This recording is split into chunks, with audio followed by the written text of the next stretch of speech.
I'll go down there. Okay.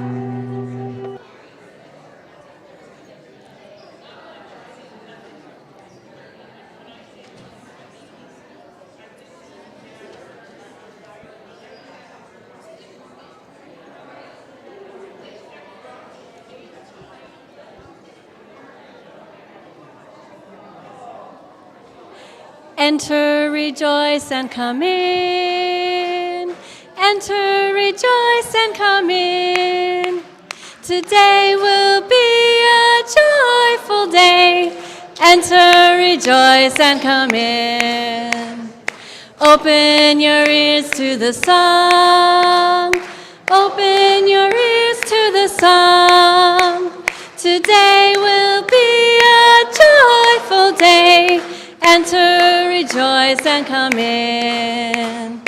Open your hearts, everyone. Open your hearts, everyone. Today will be a joyful day.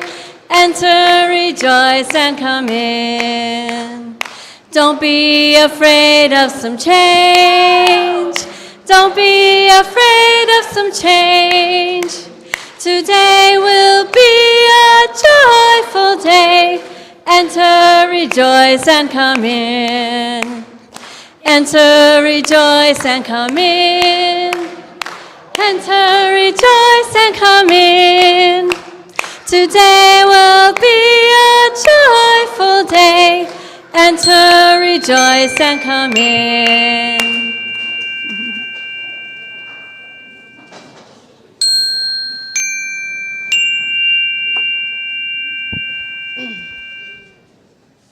Barnabas Browning was scared of drowning, so he never would swim or get into a boat or take a bath or cross a moat. He just sat day and night with his door locked tight and the windows nailed down, shaking with fear that a wave might appear, and he cried so many tears that they filled up the room, and he drowned.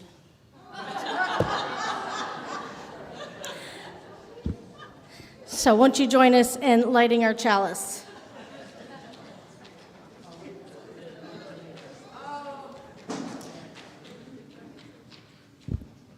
We kindle this flame, symbol of our faith, for the light of truth, the warmth of community, and the fire of love, which calls us to work for justice.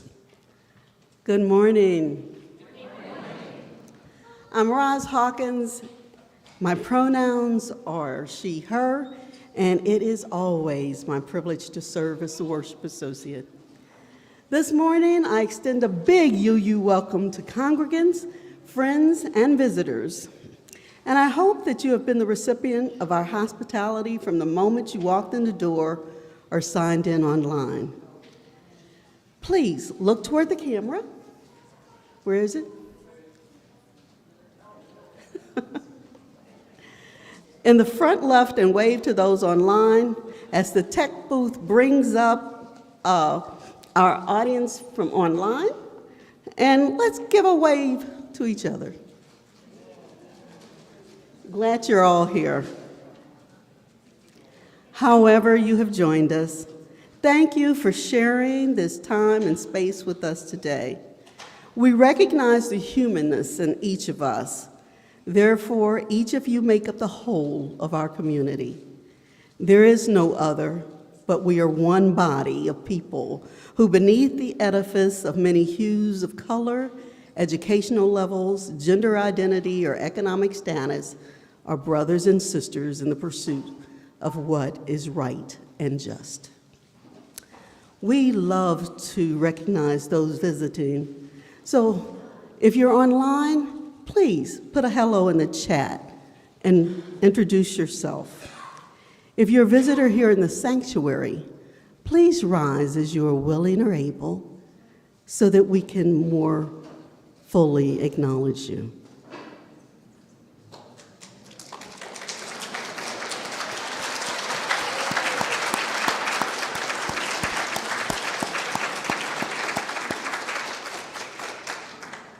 Thank you. It's not always easy to stand up and show yourself, but we're glad that you're here, and thank you for coming. Please feel free to get a beverage and a snack after service and join the welcome circle at the back of the sanctuary to ask questions and learn more about us.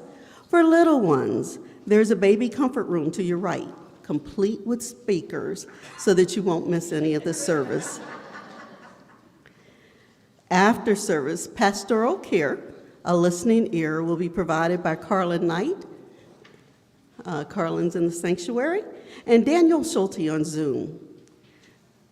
We as a team and they individually will be available for pastoral care not only today, but throughout the week, and can be contacted as seen on the slide today.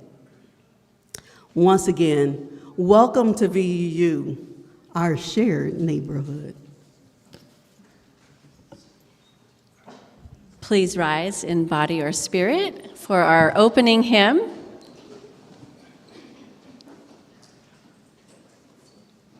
I know I can.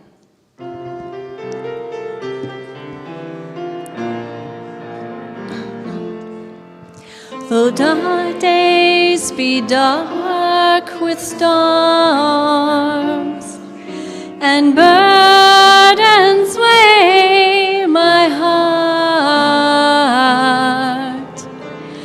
though troubles wait at every turn, I know I can go on. When sorrow heals my soul, and burdens make me strong, though troubles wait at every turn, I know I can go on. My sister in my heart, my brother in my song, though troubles wait at every turn, I know I can go on. And though the journey is long, my destination is near. Though troubles wait at every turn, I know I can go on. So brothers, take my hand, and sisters, sing my song. When hope awaits at every turn, we hope, I know, we can, we will go on.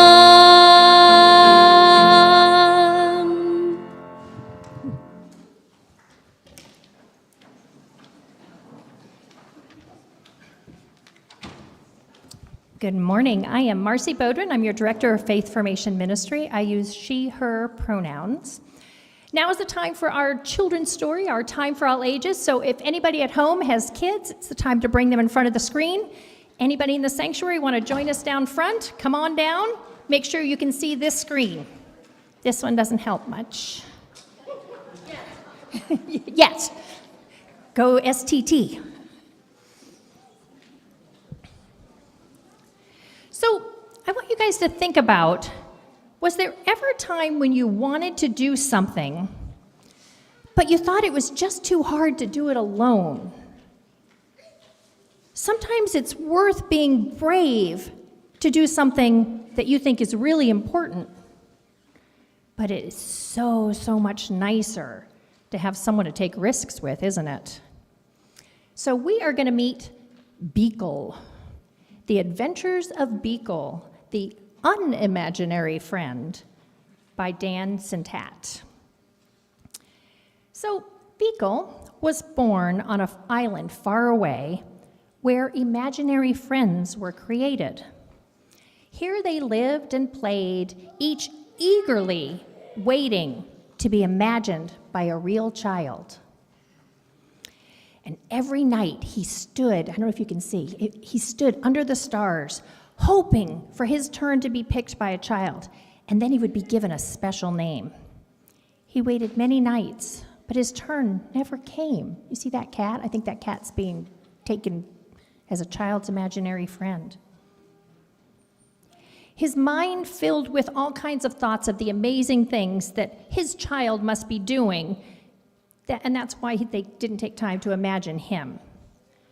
So he decided that rather than waiting, he would do the unimaginable. He sailed through unknown waters and faced many scary things. But thinking about his new friend gave him courage to just journey on until he reached the real world. But the real world was a strange place. No kids were eating cake, adults were. No one stopped to hear the music, and everyone needed nap time. And then finally he found something that looked kind of familiar. Can you see on the corner there? I see a dog, but look to the edge of the screen. It's an interesting green tail with some spikes and designs on the side. I think he recognized that, so he followed it. And he came to this place where he had a really good feeling, and he looked everywhere. And if you're up close, you probably can see the black dotted lines that show he went all over the place, up the slide and around over by that sea creature coming out of, and over by the whale. He was searching all over the place, but he didn't find his friend. So then he found a tree, and he climbed to the top of the tree. You can see him way up there. He's that kind of white little creature with a crown on. And he looked out, wishing and hoping that his friend would come. And he waited a long time, but nobody ever came. And he thought about how far he'd come and how long he had waited. And he felt sad. But then he heard a noise. You can see there's a child on the ground. They say, "Hello," and they're waving their arm, and there's like a piece of paper stuck to the tree above them. Oh, so he climbed down and got her the piece of paper. Very helpful.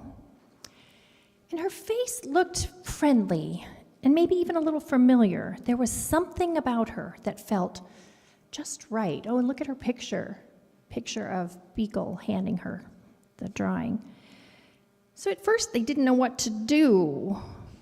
Neither one of them had ever made friends before, and they said some things and they tried things.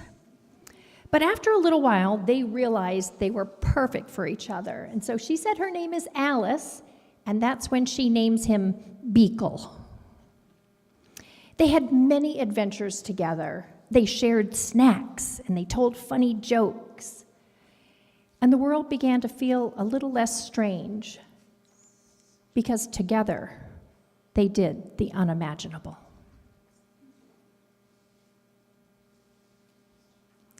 So we're going to go to class now. Any kids going to class? We're going to go through the glass doors and meet your teachers out on the patio. We'll form a bridge of love at the aisles. That's okay. This little light of mine, I'm gonna let it shine. This little light of mine, I'm gonna let it shine. This little light of mine, I'm gonna let it shine. Let it shine, let it shine, let it shine. Everywhere I go, I'm gonna let it shine. Everywhere I go, I'm gonna let it shine. Everywhere I go, I'm gonna let it shine. Let it shine, let it shine, let it shine. Building up a world, I'm gonna let it shine. Building up a world, I'm gonna let it shine. Building up a world, I'm gonna let it shine. Let it shine, let it shine, let it shine.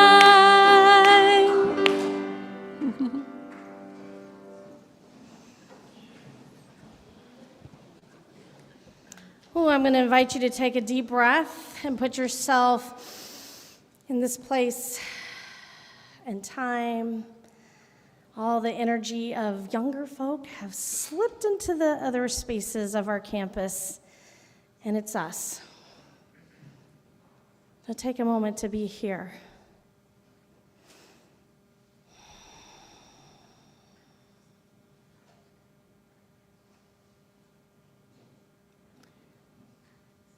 We spend some time in the middle of our service just creating some space to be human. some space to think about what's on our hearts and minds, some space to just be fully present and know that we're not alone, some time to think about what's important to us and how we might live it out in our world. And we invite you during this time, there will be a moment where if you want to light a candle or add water to the moving and living waters of our fountain, or if you want to move a stone and have that symbolize whatever it needs to be for you, a prayer or a concern or a celebration, maybe something you don't have words for yet. And I begin this time with this prayer for each of you. May you feel worthy of love and compassion.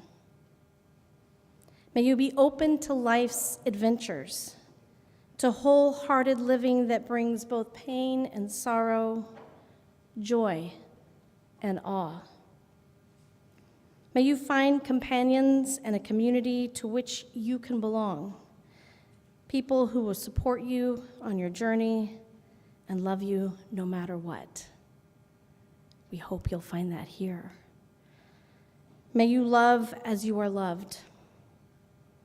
May you be open to and aware of the journey of those you walk with, able to hear their questions, supportive of the possibilities they embody. May you remember that to risk is to engage, and to engage is to be alive.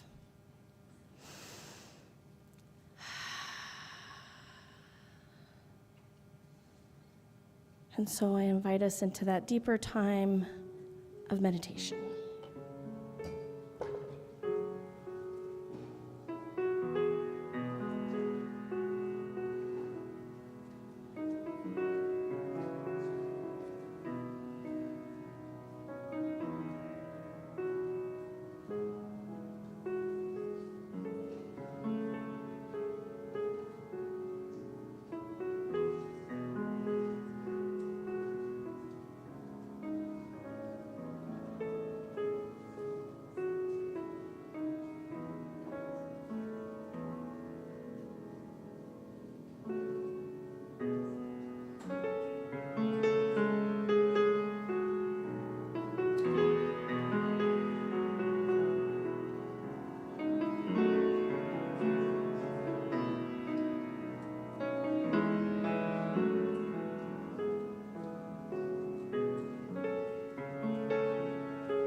Please remain in your seats.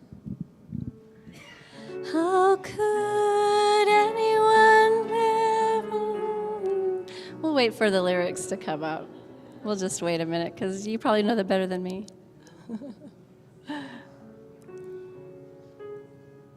Can we get the lyrics, please?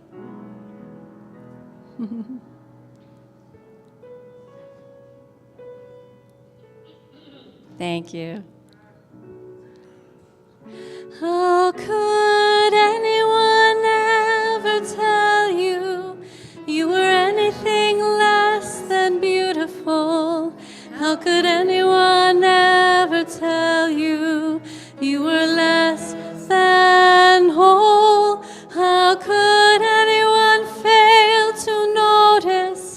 that your loving is a miracle, how deeply you're connected to my soul.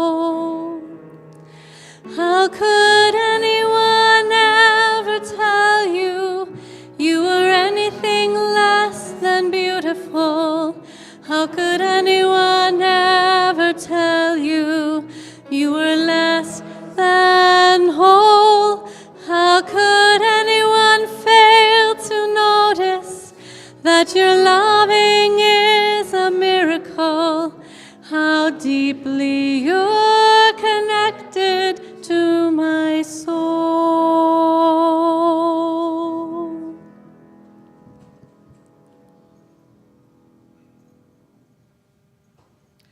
And I invite you into a time of silence together as we sit with all that is in our hearts.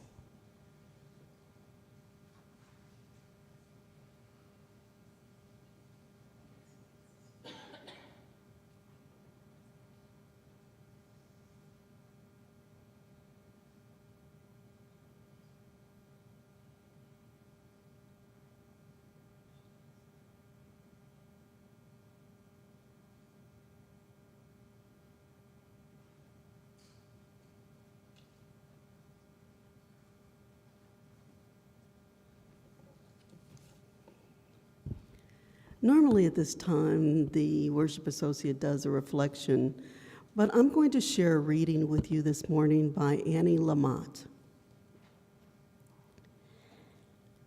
And her words are, here's how to break through the perfectionism and become a person of life-giving risk. Make a lot of mistakes. Fall on your butt more often. Waste more paper printing out your shitty first drafts, and maybe send a check to the Sierra Club. Celebrate messes. These are where the goods are. Put something on the calendar that you know you'll be terrible at, like dance lessons. That's for my husband. Or a meditation retreat or boot camp. Find a writing partner who will help you with your work by reading it for you and telling you the truth about it with respect, to help you make it better and better, for whom you will do the same thing. Find someone who wants to steal his or her life back too. Now, today, one wild and crazy thing. Wear shorts out in public if it's hot, even if your legs are milky white or heavy. Go to a poetry slam. Go to open mic and read the story you wrote about the hilarious, god-awful family reunion with a trusted friend, even though it could be better and would hurt Uncle Ed's feelings if he read it, which he isn't going to. Change his name and hair color. He won't recognize himself. At work, you begin to fulfill your artistic destiny. Wow. A reviewer may hate your style, or newspapers may neglect you, or 500 people may tell you that you are bitter, delusional, and boring. Let me ask you this. In the big, juicy Zorba scheme of things, who cares?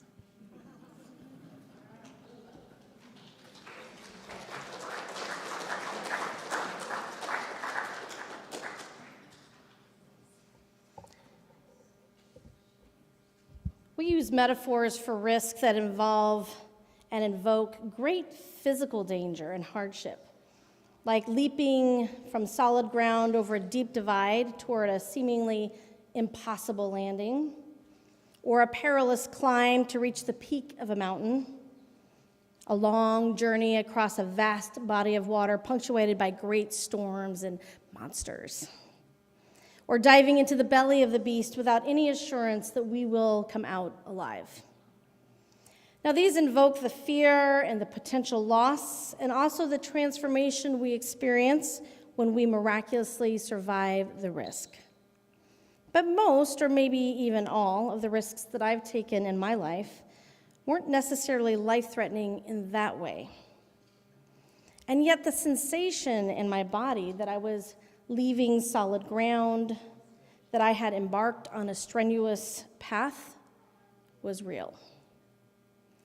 The risks I'm taking and the risks that I'm talking about are the risks that we take to live a new or truer version of ourselves, to blossom into possibilities we can't even fully imagine, but we intuit are there, waiting for us, and waiting to connect us to something larger than ourselves. The first risk I took toward reimagining my life was the original risk worth taking, when I began to ask what else I might do with my life and to examine my core values, the things I cared most deeply about. I wanted to live my life more in alignment with these values, the ones I shared with my Unitarian Universalist faith community. And here are an easy way of thinking about them. These are what have come to be known as the 5 jagged rocks of Unitarian Universalism. The first one says that courageous love can and will transform the world. And the second one says salvation in this life. The third one says all souls are sacred and worthy. And the fourth one says there is a unity that makes us one. Revelation is never ending and continually unfolding is the last one.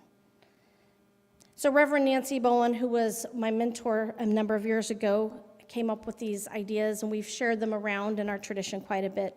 These core theological statements remind me that even when I don't think I can make a difference, when I act from a place of deep love, change is possible. I'm reminded that none of us have to wait for heaven or our next lifetime to be saved from the suffering of this world.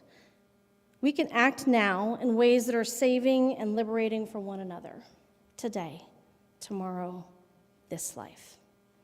And all of us are worthy of this love, and it's sacred and are sacred to its mission. That somehow we are all connected and interdependent. We need each other, and we are each other. And finally, that the story didn't begin with me, and it won't end with me either. That truth and reconciliation and healing are projects of life itself, and therefore they continue as long as there is life available to live them out. So when a friend invited me to travel home with him to Mexico during the historic elections in 2000, I jumped at the opportunity. It was a very personal trip. We stayed with his family in a small town called Silao, and we traveled the country meeting his friends and talking about politics, which can be risky, especially if you don't speak the language well. He showed me both the Mexico he loved and what he felt were the hard truths about Mexico and its poverty-driven political corruption. It was a trip that was eye-opening and transformative. It was the beginning of my commitment to connecting my travels to my core values, to learning and bringing my experiences home. I later took a trip to El Salvador to learn about microcredit programs, and then to Guatemala to learn about fair trade coffee, both of which are practices that are tied deeply to human rights and building transformative, egalitarian, and liberatory economic practices. I had to raise money for both trips and made a commitment to speaking engagements when I returned. And the trips themselves were daunting.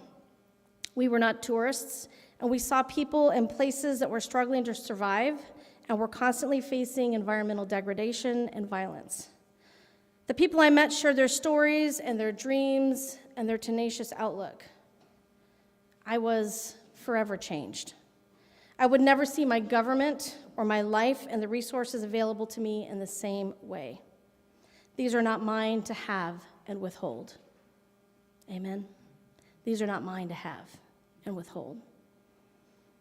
My own humanity is tied to my ability to see suffering and to not look away, to let go of my own comfort and certainty in order to explore what else is possible, to accept that I don't have answers, but I can still be called to action. Revelation is never ending, continually unfolding.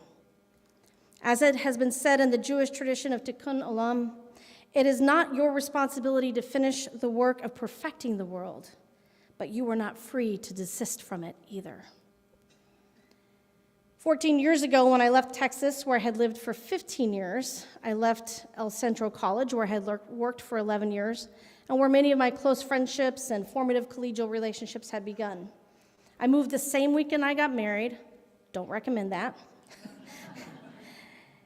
And the three of us, Allie, who was then 6.5, and John and I started new lives in new schools, new jobs, and a new geography. I had been admitted to Iliff School of Theology, and I planned to go to graduate school part-time and work full-time at Community College of Denver. Where's the risk, you might ask? Before I had applied for other jobs or to seminary, before I even interviewed for those jobs, before I even met John, the first thing I risked was to imagine letting go of the things that were solid and known. These included that web of relationships that held me with care and joy, and a career path that was promising in so many ways. In changing my career path, I was risking so much loss for so much that was unknown and unpromised. I was also clearing the way to live my values in a deeper, more consistent way.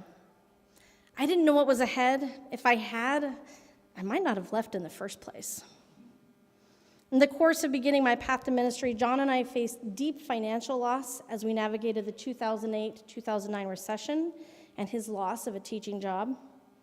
We'd also given birth to another child, Sol, whose early life was filled with hospitals and medical trauma.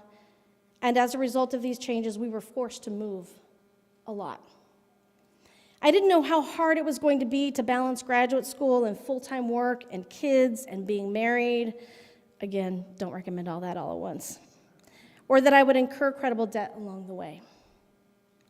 But I did know somewhere deep in my soul that I was being called to do something else with my gifts and energy, and that these needed to be shared with more than just my family. My core belief is that about why we are here together is that we are here to live collaboratively and collectively, to live interdependently in communities dedicated to each other's capacity to live our best lives. Whatever I receive is not mine alone. There is a unity that makes us one. So from this place of deeper discernment, my whole life has been shifting and changing.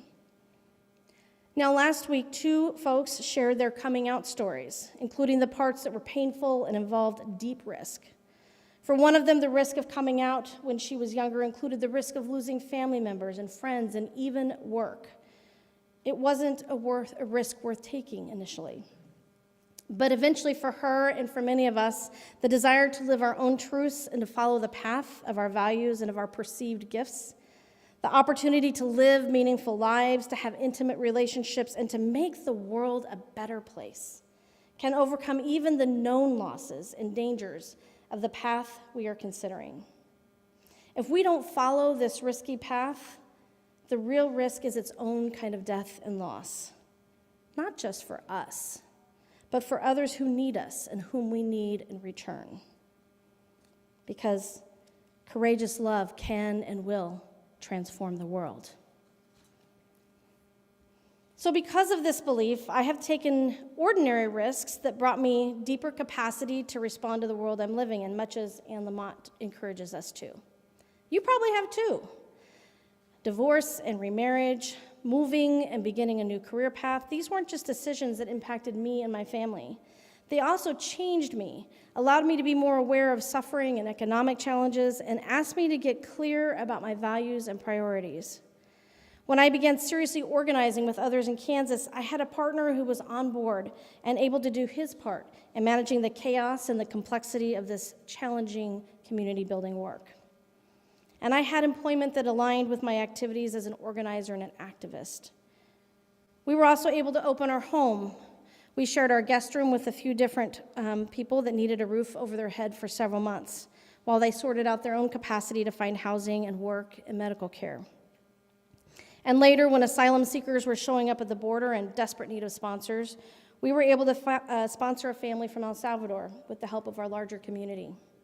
We found housing, helped with food, clothing, furniture, legal fees, rides to appointments with ICE and to school and other important aspects of living here in the United States. When you have more than you need, build a bigger table. Don't build fences. All souls are sacred and worthy. Now, inviting someone into your home and into your life means living with their struggles too. These are likely to include wounds and responses to life that are different from your own. It means living with and navigating other people's trauma, and it's risky, uncomfortable, confrontive, and unpredictable. It was inconvenient sometimes to drive other people to work or to appointments, and it was frustrating and infuriating to see how poorly our community and government were prepared to deal with the issues of poverty and immigration. It was depressing to feel like so little could be changed, and our help sometimes felt insignificant when the larger structures of inequality were so complex and so entrenched. In each of these, I had to change in ways I couldn't have predicted, and I faced the possibility of failure, conflict, loss of reputation, and relationships. I couldn't see the world the same way anymore, and it wasn't easy to see the world from the eyes of so much suffering and experiences of cruelty. I wonder what risks you each have taken to live more fully your own values and truths and gifts. How were you able to share these with others? What did that look like? And what hardships might you have faced as a result? What unforeseen beauty and peace did you find also? Because there was so much of that as well. So many opportunities to connect and see beauty also from someone else's eyes.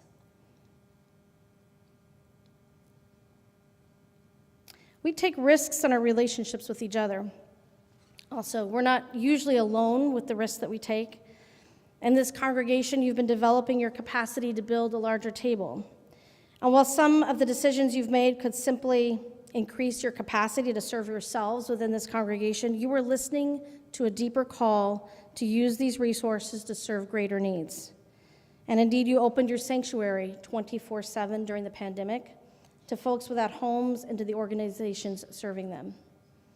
You've begun to explore organizing for change and justice with other faith communities and people to make a public stand for policies that change the equation of equality in this community. You've been walking with a school and its leaders and teachers and students and families who are stuck at a table that is not only big enough for all, it is often bereft of the sustenance needed to survive and thrive. You've shared from your own resources and our shared resources. These can feel alternatively risky and exciting, scary, awful, inspiring. And these actions can have a wide range of consequences. There's no guarantee we'll succeed or make a lasting difference or even agree on a direction and action to take. We take these risks because we believe a different way is possible and necessary, that the current setup is inherently out of alignment with our understanding of who we are and why we are here. Salvation in this life. Yeah. So how do we discern together which risks are the ones worth taking as a community? How much risk will we take together? And how do we address the conflicts inherent in deciding on direction and depth of engagement? Those aren't easy questions because you will disagree with each other. You will want to do it differently. Some of you will have more time and capacity to show up in different ways. But that doesn't mean we shouldn't do the things worth doing, right? So this is a call into that discernment process, that capacity building for how we can show up both as individuals and as a community to what the world needs from us. The risks worth taking are a call to us from our deepest longings and an understanding of our potential to be change agents. It's an intuitive response that we are not whole until all of us are whole. These risks ground us in our core values and solidify our identity as a people of courage and vulnerability. We find the courage as we build our capacity, and we create conditions for others to build their capacity. We find the courage as we listen to each other's stories and as we move into the work of Tikkun Olam, restoring the world. Vulnerability is the measure of our willingness to be moved and changed by others, to be changed by the conditions of oppression and the possibilities of liberation. I'm going to say that again. Vulnerability is the measure of our willingness to be moved and changed by others, to be changed by the conditions of oppression and the possibilities of liberation. So the more vulnerable we are willing to be, the more courage we will find to take the risks worth taking. So may we find this courage and follow its calling, handing to the next generations that follow us a torch that is always lit by the love we have found within and among us. So may it be.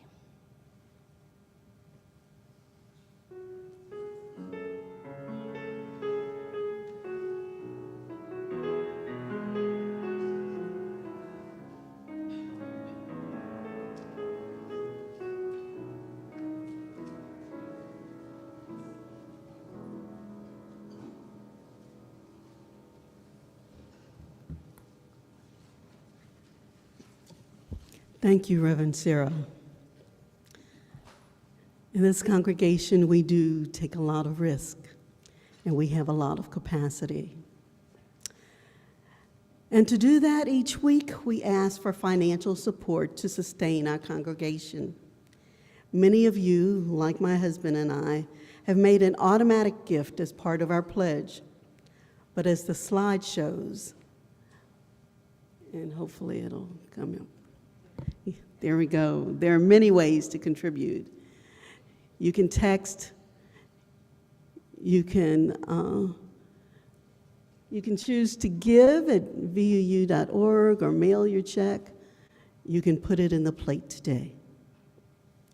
However you choose to give, the reasons for all of us are encapsulated in this short poem by UU Kirsten Collins.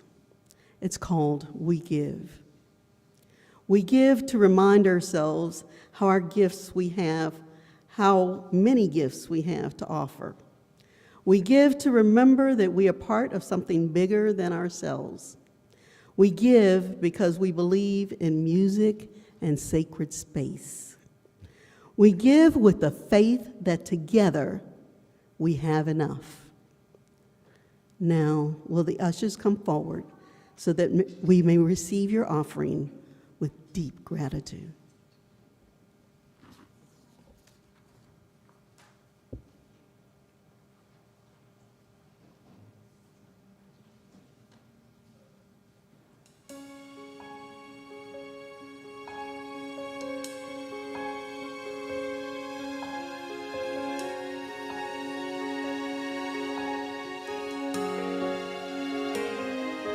There is more love somewhere.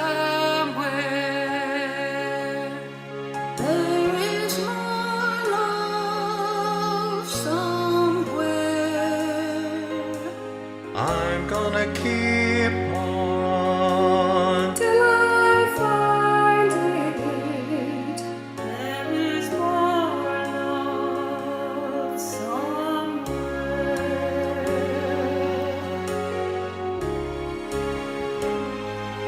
There is more hope somewhere. There is more hope somewhere. I'm gonna keep on To find it. There is more hope somewhere.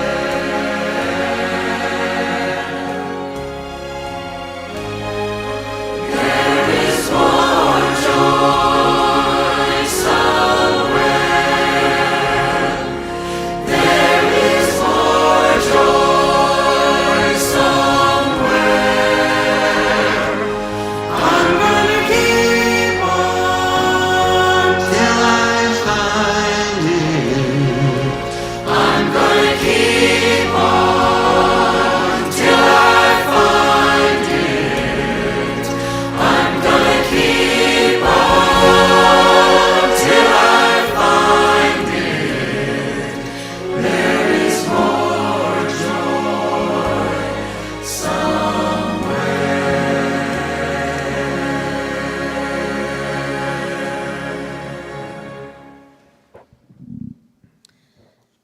closing words that Roz is going to read to you come to us from Reverend Leslie Ahuva Fales.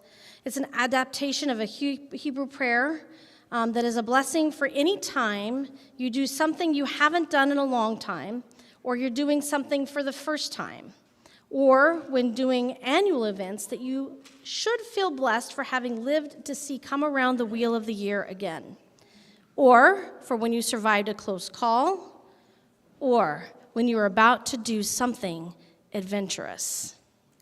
All that we have been separately and all that we will become together is stretched out before and behind us like stars scattered across a canvas of sky. We stand at the precipice, arms locked together like tandem skydivers, working up the courage to jump. Tell me, friends, what else have we got to lose? Our fear of failure?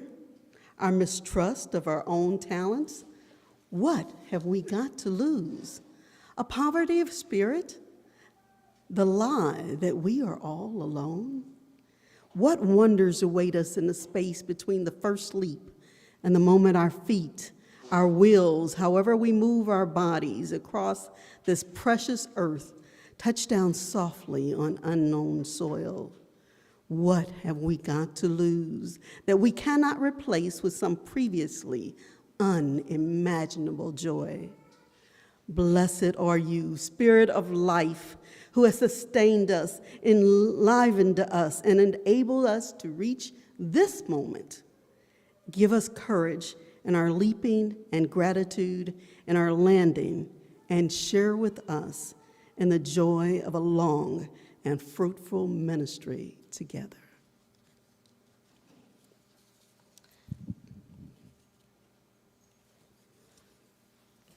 We ask you to remain seated for our closing hymn, I Know This Rose Will Open. We're going to sing it together, and then we're going to split into two parts and do a round. So I will lead this side, and Noelle will lead that side, and all the people in the middle can just pick a side. And we'll do it as many times as we feel comfortable with, but please let the music center you, let the words give you courage in the face of risk.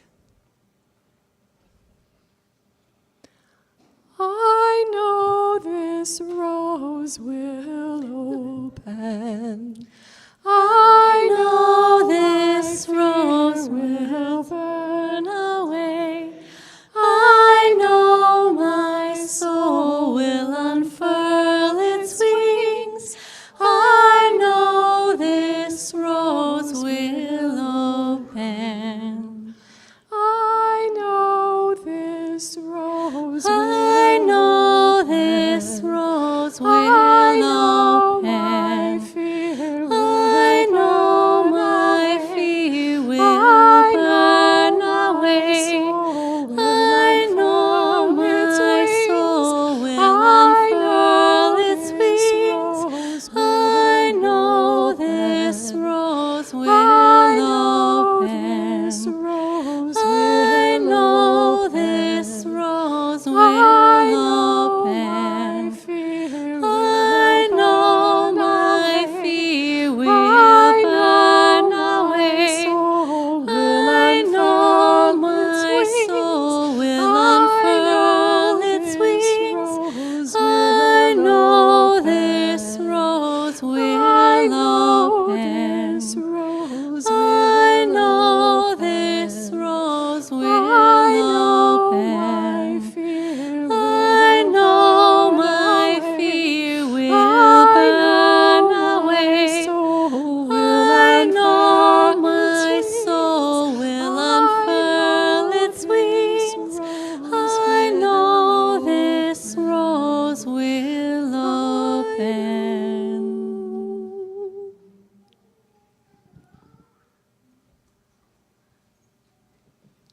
And now please join me as we say our chalice extinguishing words.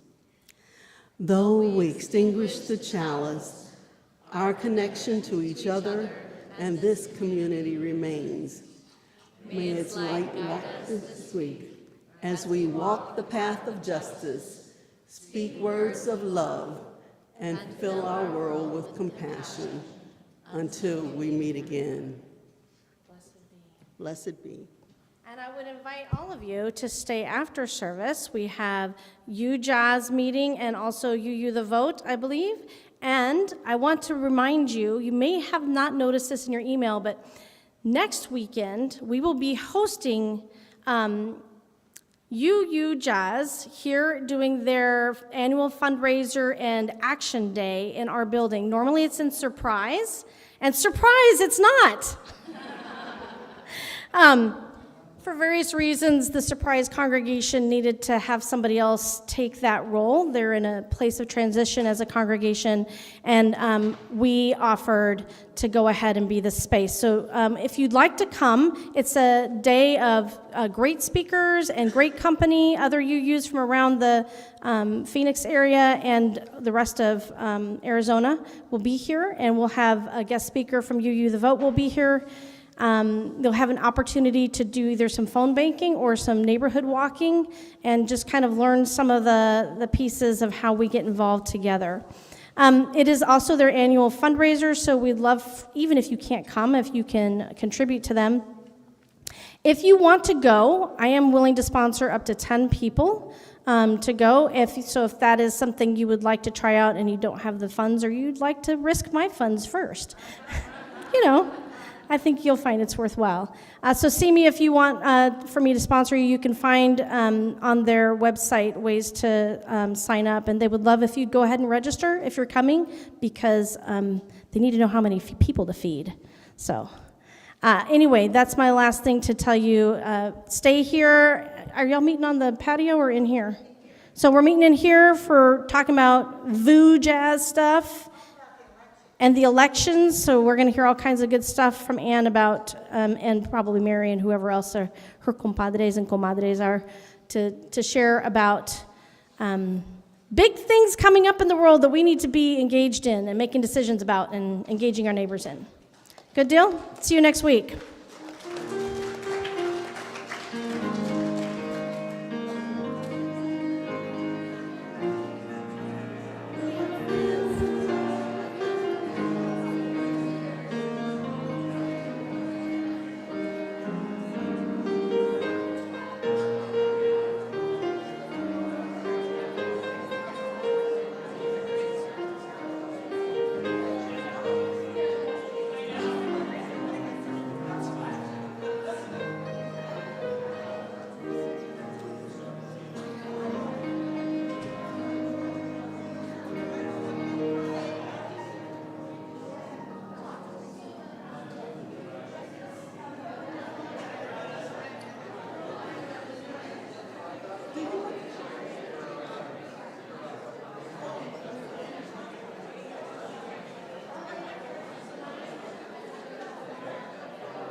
Grab a snack, and then come back down front in about 10 minutes, 15 minutes, and we're going to talk about election stuff. We're going to have a conversation about the election.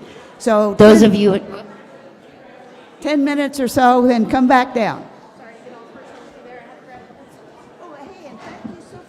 those of you in Zoom can now unmute yourselves.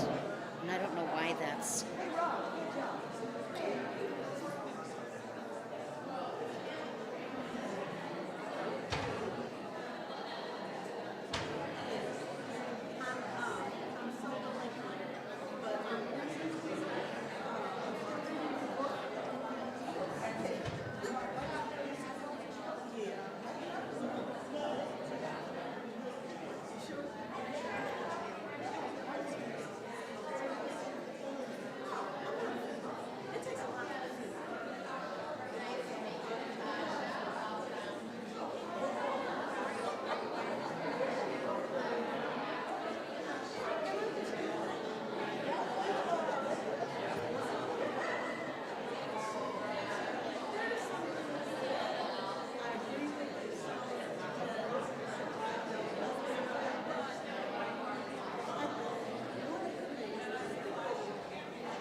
Well, that was a that was a short breakout room. Yes, there was only one person in mine. There were two in mine. Oh, okay. Jamie and I. Jamie is rather new to the congregation, so I hope you all can welcome her. Hi, Jamie. Yeah. Hey, Jamie, welcome. Thank Where are you. you from, Jamie? We live in Mesa. Oh, me too. Oh, great. What area? Me too. Yeah, I live in Eastmark. Oh, awesome. Oh, that's a great neighborhood. Yeah. We're over by we're off of Sauceman and Baseline. Okay. Right close to Costco. Yeah. Yeah. Whoa. We're actually right across the freeway from Costco. So if you go south over the 60 and into that where the golf course is, Okay. that's where we live. Good. Yeah. What's gas cost at Costco right now? Do you know? Oh, I don't even know. We go to the Fry's gas station because we get the points. Yeah, I'm shopping. But I'm pretty sure it's right So around come on down, $4.50 bring everywhere your you drinks, go. Come on down front, Oh, and we will get started here in just a little bit. looks like we're gonna have to contend with that announcement in the main gallery. We could listen to Ann Schneider talk about the various propositions, I guess. I was kind of hoping to hear about that because I'd really like to hear the perspective of the of VUU on kind of what's happening with the election. Hey, and folks. everything. Oh boy. Well, it was great seeing everybody. I think I'm gonna sign off. All right, So, let me have your attention just a minute, please. I know all you want to do is talk There to we each go. Good to other see you all. and stuff, Yeah, but welcome, we're going Jamie. to get together down front Bye-bye. here in 5 minutes. Bring your drink, bring your snacks, and we're going to talk about the initiatives that are on the ballot.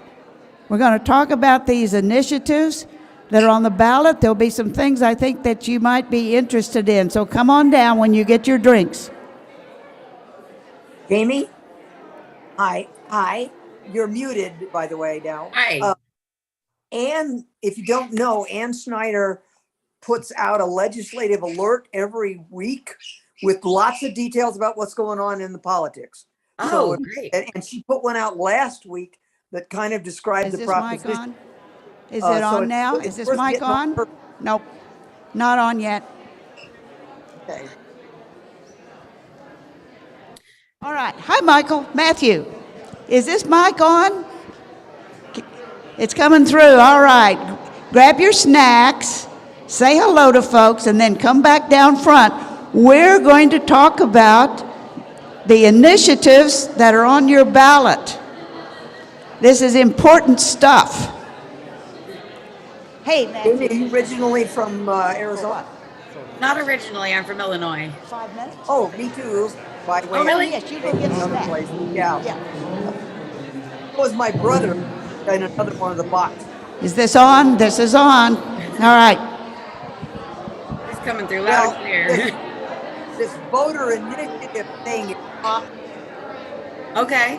I mean, voters get to put important things on the ballot, which Yeah. I don't think you could do in Illinois. Yeah, I agree. It would be good to hear about it. Although our legislature makes it harder every year, it seems like, put it Yep. in. Yeah, they don't listen for nothing. By the way, gas in California is $7. What? Gas in California is $7. Oh my Oh God. my. That might be the highest it's ever been. I don't know. That's crazy.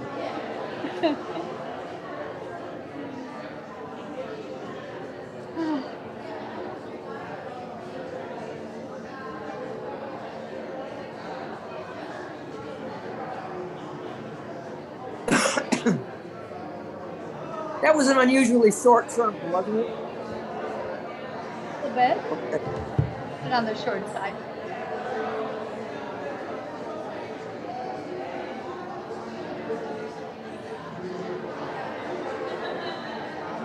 Have you been a VUU long, Jamie? 4 weeks. Welcome. Thank you. Did We you come actually from went to the something- sanctuary a couple of weeks ago and really enjoyed it, but it's just getting all the way to Chandler is kind of difficult sometimes. So I've been logging on and doing virtual. Oh, that's great. Well, I really saw enjoy it. Like 47 people or something on today. Really? And sometimes there's 2 at a time, you know, a couple or something. So Yeah. There's also out in your area, East VUU group. And Yeah, they I gotta meet on get connected Zoom with that. And Yeah, sometimes that would be great. They meet out in that area once in a while in person too, I know. That would I be always great. thought I guess they call it East Valley, although I consider myself in Tempe and being in the East Valley, so I don't know. Way Valley is big. Way East Valley. Yeah, way. Yeah. Yeah, we're pretty close to we're between Apache Junction and Tempe, so we're way east. Yeah. There's also going to be a Spirit of Life discussion group that's going to restart in January, which is always interesting. Oh, that sounds on interesting. Zoom. Okay. Some other Zoom opportunities every now and then. And there's a plant-based group. Yep. Vegan or vegan wannabes or vegan interested in. It's a really great group. Talk about all kinds of different things. An environmental group that meets on Zoom. So you don't have to leave your house. They sure make it easy to get there, that's for sure. Yeah, we've really enjoyed everything we've heard so far, and it seems like a really good community. Did you come from a different religious tradition or none? Or something? Yeah. Not really. I was raised Catholic, but that didn't really work out for me. Yeah. We, one time, a few years ago, our previous minister asked people to raise their hand if they were native VUU or UUs, that is to say they were born UUs, and we were very full. It was pre-COVID, so there were probably 250 people in the room. I believe 5 raised their hand. Oh wow! So Might be a everybody few more now, but from not- where else? not many. Pretty much. Oh my! Okay, folks, let's redirect attention to down front. It says starting in 15 minutes, but that was 15 minutes ago. So come on down. Come on down. We're going to get started here in just a minute. Not 15. And here's what we're going to do. For those of you in the back, this might be worth it. I see some of you are still in line for snacks and food. I see some of you are in line twice for snacks and food.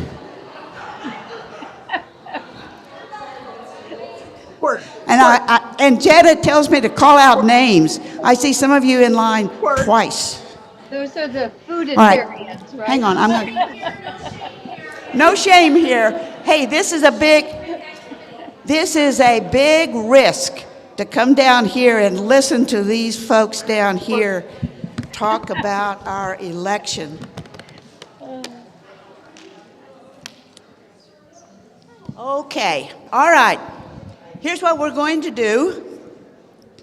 We're going to talk about the ballot initiatives, and since these are initiatives, not candidates, we can actually talk about which ones we think we ought to support and which ones we want to oppose. At least I can tell you what I think, and you can tell me what you think. And as Reverend Sarah, where'd she go, says, we may disagree. Never. Never. You know what she says, one thing from the pulpit and then something else.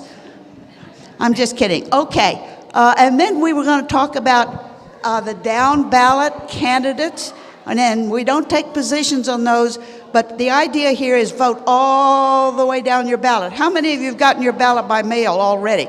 Yeah, I got mine too. And you brought the books. No, that's fine, Joanne. Would you like to present the book to us? Yes, Okay, the judges, we can't support or oppose particular candidates, but I put out last night in the legislative alert, I can do that because it's mine. It doesn't belong to VUU or UU Jazz or anyone else, it's mine. And I put out a list of names that I've gathered from various places on judges.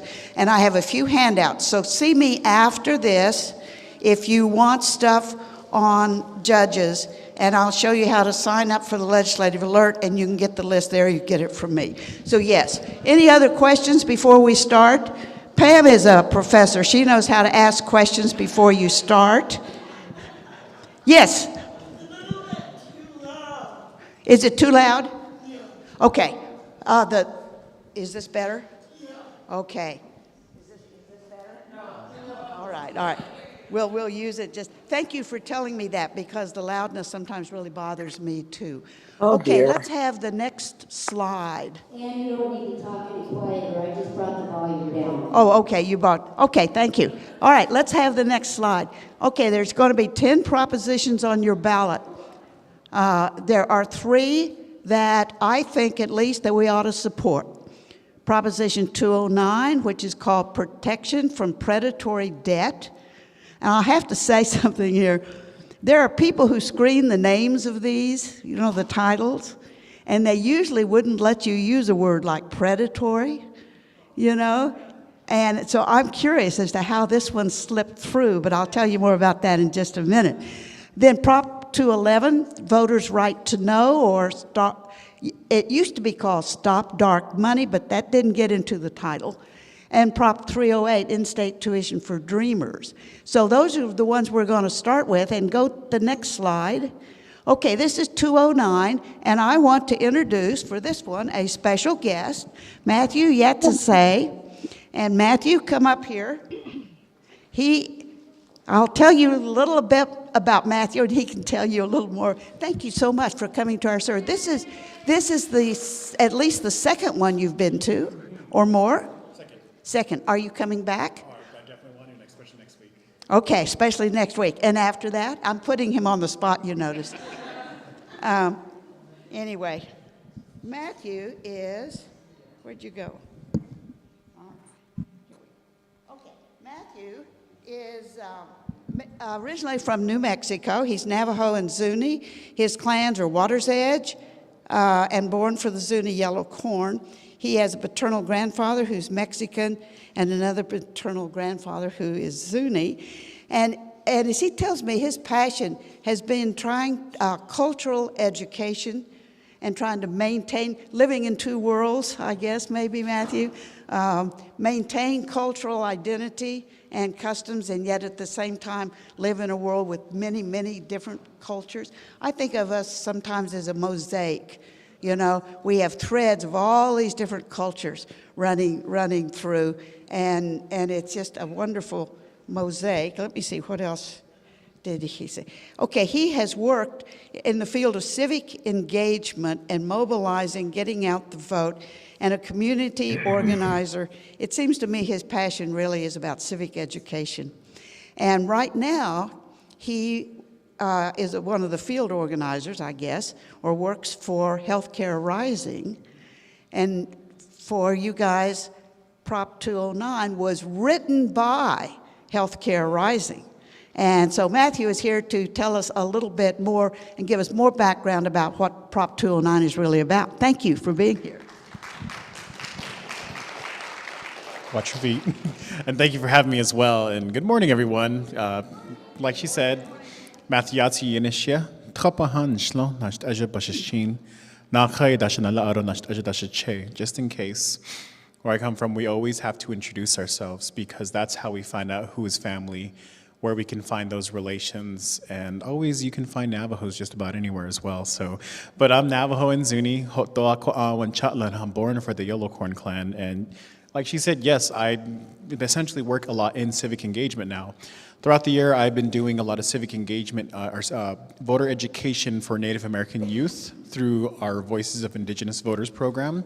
We've been able to provide workshops from Tucson, Phoenix, Flagstaff. We've been doing them online.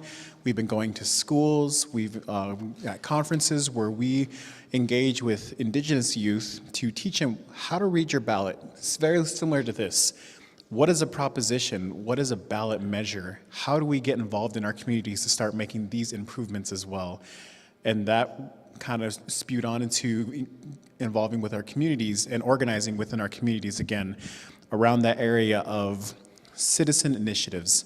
How can we as the people get involved in our communities and start making these changes directly where we wouldn't have to rely on the legislature? We can ourselves make these changes. And that's one thing I did is when getting involved in Prop 209 or with Healthcare Rising Arizona.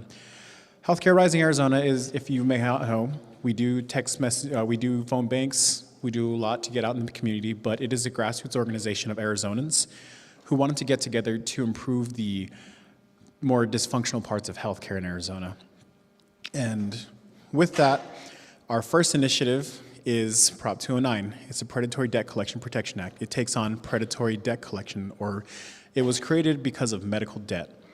Now, I don't have to ask everyone to raise their hands because it is a very common thing. At this point, 1 in every 3 Arizonans has medical debt. But when it comes to that medical debt, in Arizona, debt collection agencies can charge up to 10% interest on top of that. It's compounding, and that's not even the only thing they can do. They can garnish up to a quarter of our paychecks, and with our homes, our vehicles, even our savings accounts, there's very little protection compared to other states as well. And that's where Prop 209 comes in, the Predatory Debt Collection Protection Act. What it's aiming to do is to lower that interest rate from 10% and cap it at 3% maximum. It's looking to take that 25% wage garnishment and lower it and cap it at 10%. And increase protections on our homes and our vehicles, even our bank accounts, from having liens placed on them. Because no one should have to go homeless because of something they couldn't control. We can't control when we get sick. We can't control when accidents happen. And we definitely shouldn't have to have our lives ruined because of something we had no control over. And that's what we aim to do. We want to make sure that you can still live your life with debt, that it doesn't ruin your life, that you shouldn't have to worry that you had a quarter of your paycheck taken out and you can't afford to pay rent or to buy food for the family. So that's why we're getting out the vote. We want to make sure we get this into law to directly change the lives of 7.14 million Arizonans this November. And if you are looking to get involved as well with Healthcare Rising, let me know. There's many ways to get involved, and we definitely are looking for as many people as we need, because all we have is each other, and that's how we get the work done. Thank you, Matthew. Do any of you have questions or comments about, I think this is probably one of the propositions that kind of flies under the radar. They got all their signatures back in July, and so it wasn't, that last minute. Any other comments or questions about this one? Yes.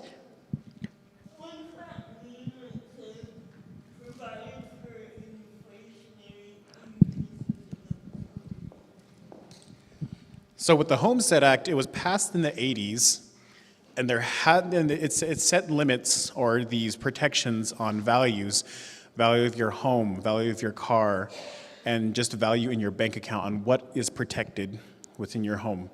Now that number has not changed since the 80s. So what this does is we're trying to increase those to modern values. Because definitely a house does not cost the same as it did in the 80s. Same thing with a car as well. But that inflation part is, every few years, it actually adjusts those numbers according to inflation. So if the inflation rates do go higher, these protections increase as well. So again, with the housing increases, vehicle increases, just overall, even our savings accounts as well. If inflation increases, those protections increase, adjusting alongside with that. So we don't, again, have to worry about these numbers that are set 40 years ago and be to the mercy of that. Got a question? Yes. I kind of just answered my own question, but I was just, is this limited to just medical debt, or does it put these caps on it's all debt. So indeed, yes, because when it comes to debt, you can't classify what is medical debt, credit card debt, vehicle repossession debt. When a debt collection agency buys that debt to collect on, Get back it is here. debt. This will help out a lot more people than expected. Now, it was created for people with medical debt because these are those situations, unfortunately, where something can happen and someone they're ending up with a $500,000 bill. And that's just something we can't control. And so this was created for we went around Arizona, we gathered stories, healthcare stories, whether it's denial of service, malpractice, the cost of healthcare, and a very common thing was that medical debt and the impact it's had on folks. So yes, this was created for folks with medical debt, but actually this will be able to help a lot more Arizonans than just medical debt as well. Yeah, it applies to all debt. Yes, Maria?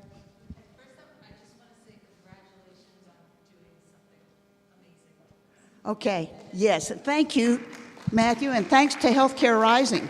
They wrote this, they put this one together. Yes. Yeah. There are 6 community organizers across the whole state, and we're working to mobilize folks and get people out and about, and that's the best way to get contact directly, because then we can give you all the information. Because also one more thing too I want to say is Healthcare Rising we are more than just 209. What we're trying to create is an organization that continually acts on these issues through the citizen initiative process so that we can continue making these changes as well. So once 209 passes, we're not going to go away like a campaign.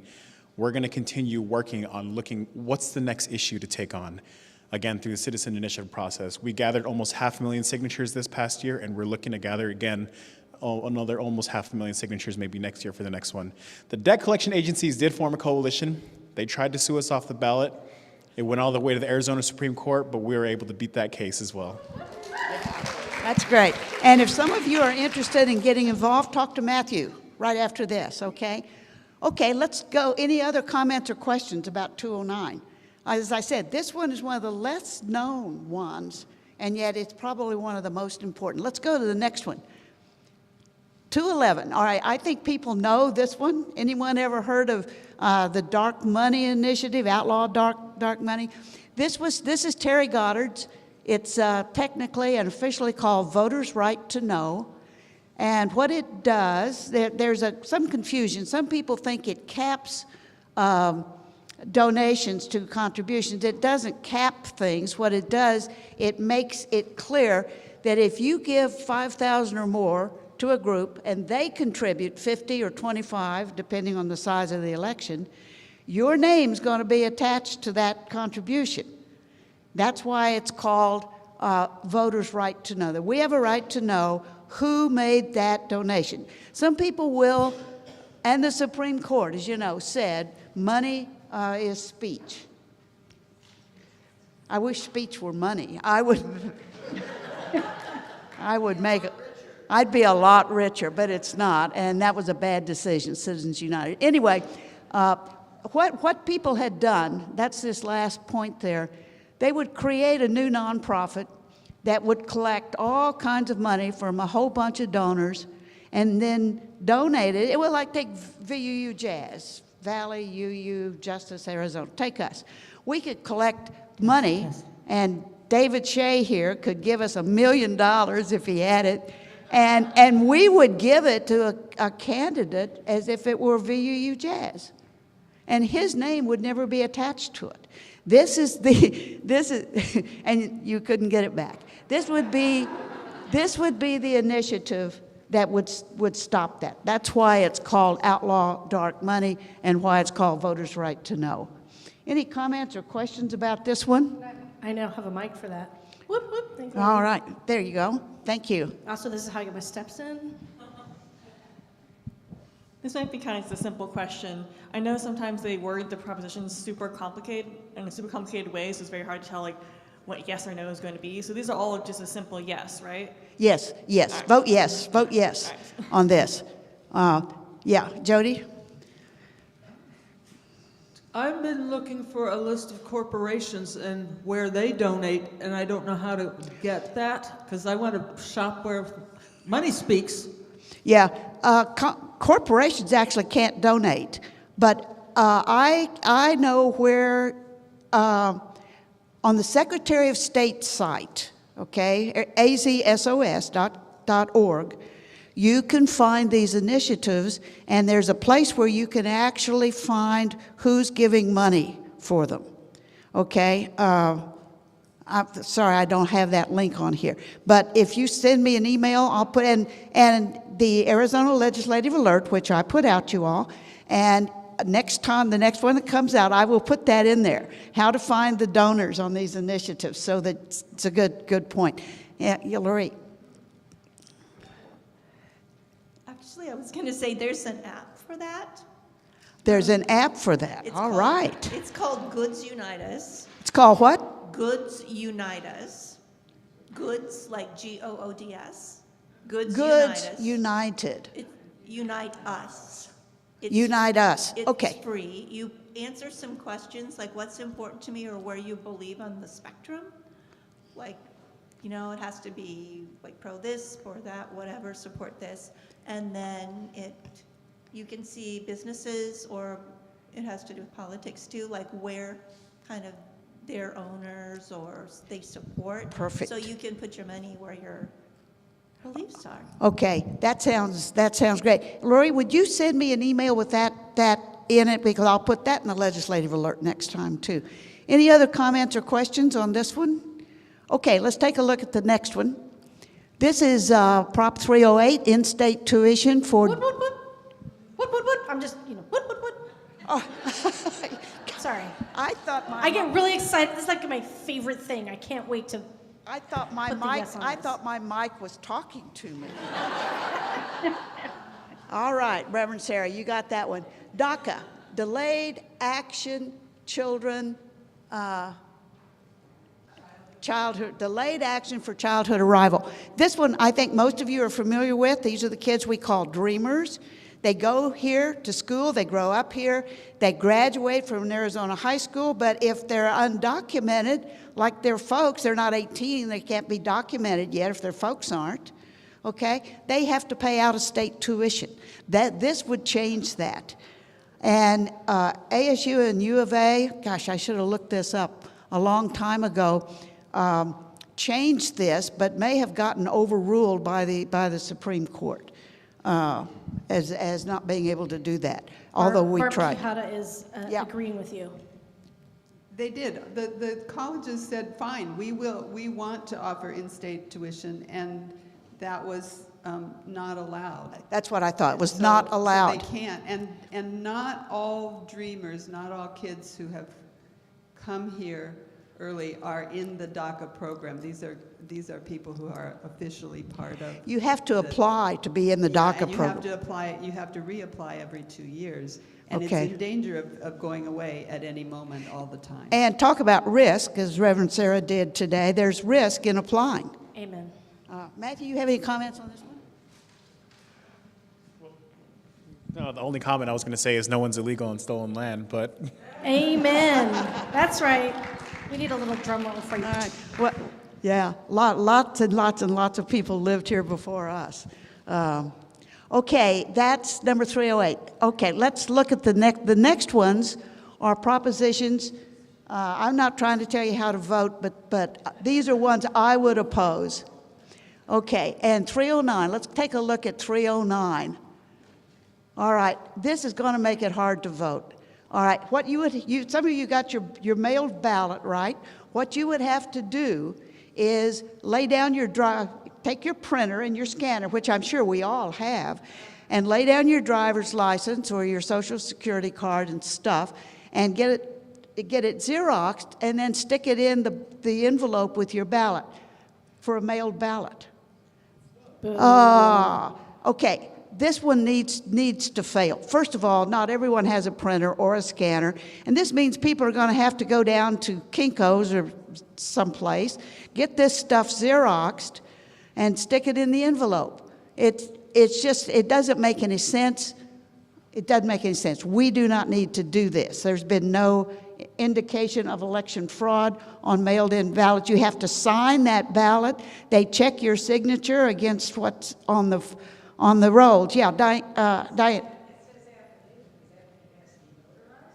You know, I don't know for sure what affidavit means. Does affidavit imply it's been notarized? No. Okay. So probably no. You probably don't have to get it notarized. Are you a notary? Not yet, but it can be like essentially a signature to say, like, it's more of to prove. Okay. Yeah. That this is true. And then I sign it.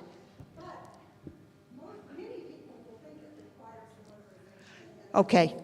Yep, because the word itself looks intimidating. Some affidavits need to be notarized, not all affidavits, though. Again, it is to prove.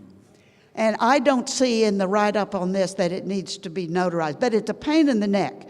And it's going to make 89% of Arizonans who voted by mail in 2020. 89%. Well, you add this on top of it. The Association of County Recorders as well came out with a statement talking about this voter ID law. If implemented, it can delay up to 4 times the amount of time for processing all the ballots as well as tabulation, which could lead to more complications, especially on a larger scale like a presidential election as well. So it would increase delay times on processing for ballots as well. And the county recorders, there's 30 counties, about half of them are Democrats, half of them are Republicans, and they voted unanimously to oppose this particular one. So, yeah. Oh, yeah, a lot of work for them. Yeah. Any other?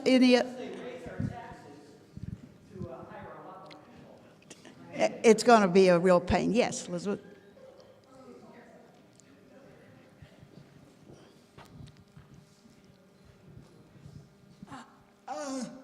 No, I just wanted to say, you know, I was doing the mail-in ballot, and I have trouble filling in those Scantron sheets. Well, I found out for the first time over the summer that if you send an email to the county recorder, you can schedule a time for people from the county recorder's office to come to your house, and they help you fill out the ballot. They cannot educate you, and they have to indicate your choices. So, okay. Yeah, but you gotta do that like. Oh, wow. A couple weeks before. Okay. Thank you. That is such important information. We are in that ballot season, voting season right now. Okay? I mean, it's open, and what if you have trouble filling out those bubbles, you can go down to the recorder's office. Oh, they'll come to your home. Notify them. They'll actually come to your house and enable you to vote. That's wonderful. I'm so glad you told us that. Oh, great. Any other conversation on this one? Comments, conversation, questions, objections? I mean, just to be clear for everybody, right, this one is a no. Yeah. Might even be like a Yeah, hell no. this is no. You notice I changed from green on the previous ones. That means yes. This is sort of my computer's version of red. It means no. Stop on this one. Thank you.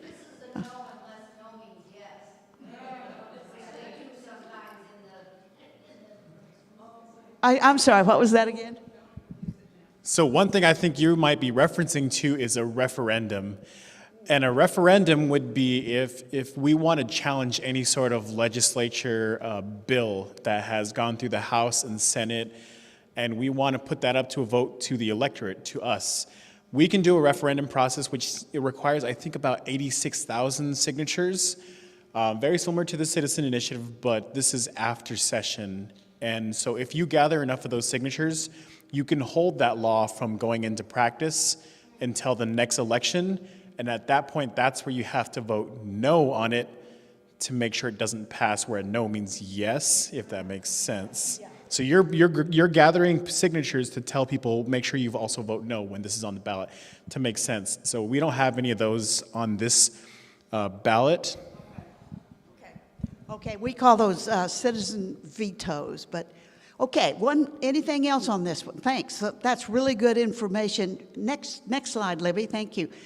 Okay, this one is kind of puzzling and confusing. By the way, you can find the readership level, you know how they do those grade levels on these. This one, some of these are, one was a 23. Can you believe a 23? Yeah. Anyway, this one would allow the legislature to amend or repeal voter-approved ballot measures that contain provisions ruled unconstitutional or invalid by the state or federal court. Now, a court might take a look at this. Some of these have multiple provisions. We'll get to that in a minute. Multiple provisions. And they might take one of those provisions and say, that is unconstitutional. Just one. Well, just one of those provisions. Okay, then that would then overcome what we call the Voter Protection Act and let the legislature invalidate the whole thing. We have what's called a Voter Protection Act. What that means, basically, if we, the citizens, vote on something, the legislature can't come back later and overturn it. Now, what they do is kind of sneaky on some of these. They'll pass a law, and there'll be signatures being collected to put it on the ballot. Then they'll go and repeal the law, okay, and pass one just like it, but then you have to start collecting signatures all over again. On the other hand, the press have been pretty good at pointing this out if it happens, and it hasn't happened this year. Anyway, this is another bad idea because it would toss out these citizen initiatives if the ledger wanted to, when in fact they can't do that now. We pass something, they can't throw it out. If they want to change it, they have to refer something to the ballot and we vote on it again. Any comments or questions on this one? Yeah. I'm really confused. Can you give an example? Okay, so are a lot of people. Let me see if I can do this one again. If we had an initiative and it passes and it becomes a law, and then the court comes in and says, well, this part right here is unconstitutional. Pam, you got a better Yes, I was going to say the education one. Okay, they ruled something unconstitutional and it threw the whole thing out. Okay. Okay, this would, if we voted down, it would mean the legislature can't do that. Okay, does that help?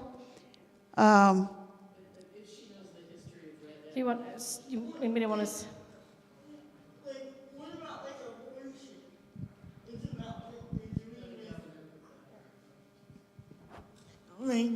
Would this apply to abortion?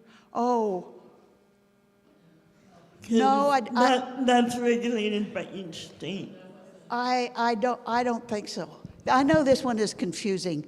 Okay, if we approve something, okay, Barb, you got to suggest, what is one we've approved?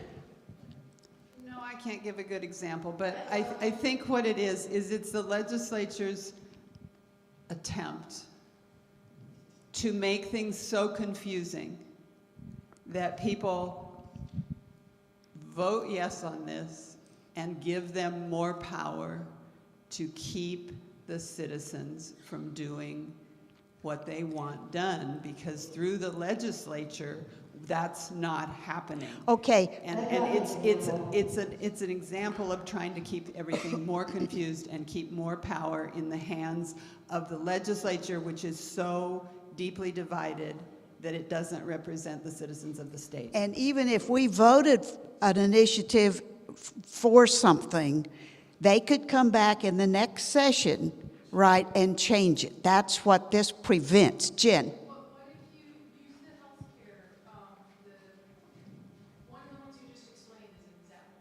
Okay. I've got an example. Why don't you use the predatory debt one that you just explained as an Okay, example? they might rule, the court might say, this is all okay, except you can't put a cap on something. Okay, then and they would rule that part unconstitutional. The legislature could come back and throw the whole thing out. Okay? Yeah, yeah, Karen? All or nothing, yeah. Isn't there also review before the petition can even be circulated? Isn't there a legal review of it, prior to that anyway? And shouldn't that answer this question? It should, but that the legal review beforehand is not the Arizona Supreme Court.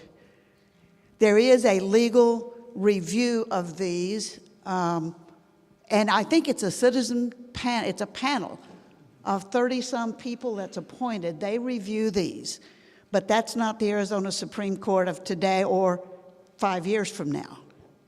So, anyway, this is a bad idea. Vote no on this one, because it lets the legislature change something that we voted for, and they shouldn't be allowed to do that. If they want to do something to overturn our initiative, they got to come back and ask us. Marie, I'm sorry. Maria.